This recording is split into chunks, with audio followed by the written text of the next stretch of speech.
Most people repeat, be like water, without understanding it. They think it means being soft, calm, passive. Bruce Lee meant the opposite. He was talking about survival under pressure. This idea didn't come from poetry. It came from fighting, from injury, from losing identity, from hitting real limits. When Bruce Lee talked about water, he wasn't praising gentleness. He was describing adaptability without weakness. Water does not resist force head on. It does not argue. It does not hesitate. But make no mistake, water wins. Water weighs down the stone. Water finds cracks no strength can force.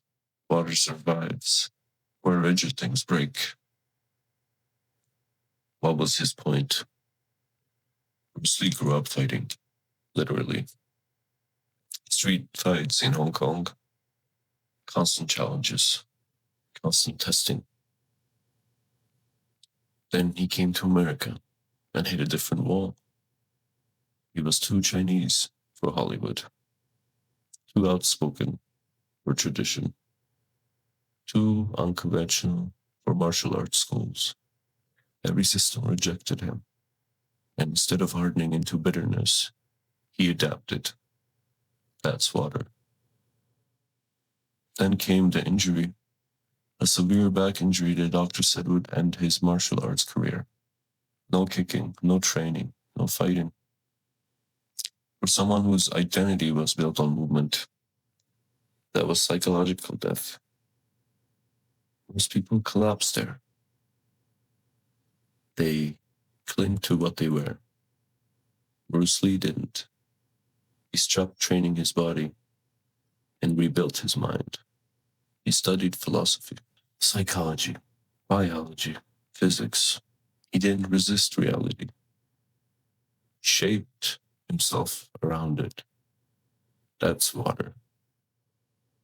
Be like water does not mean avoid conflict, stay agreeable, let people walk all over you.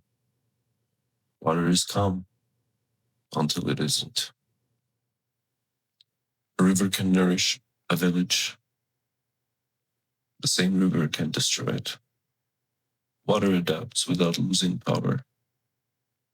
Bruce Lee rejected fixed styles because fixed styles fail under pressure.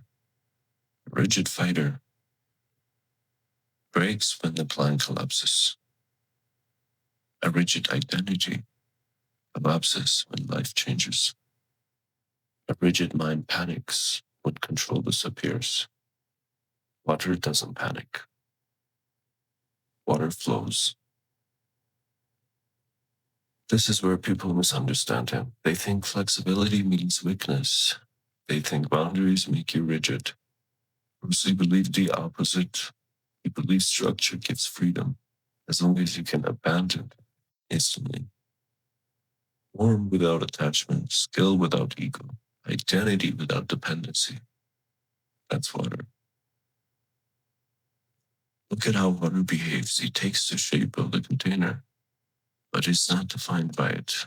Remove the container, and the water remains itself.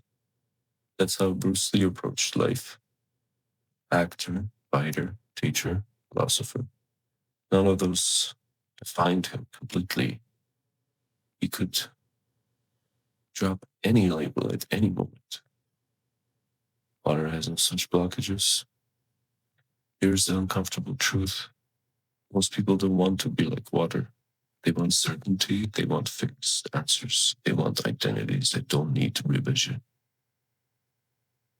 But reality doesn't cooperate. Jobs change. Bodies age. Relationships shift. Power disappears. Rigid people suffer most. Bruce Lee wasn't teaching softness.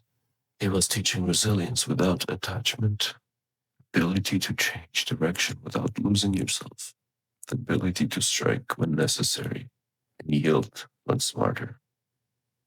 That's not weakness. That's mastery. If you want to apply this idea practically, start here. Stop clinging to one version of yourself. Stop defending identities that no longer serve you. Stop confusing consistency with rigidity. Learn skills, don't worship them. Build strength, don't rely on it alone. Have principles, but don't let them blind you. Water doesn't ask permission to flow. It doesn't apologize for its force. It doesn't hesitate when conditions change.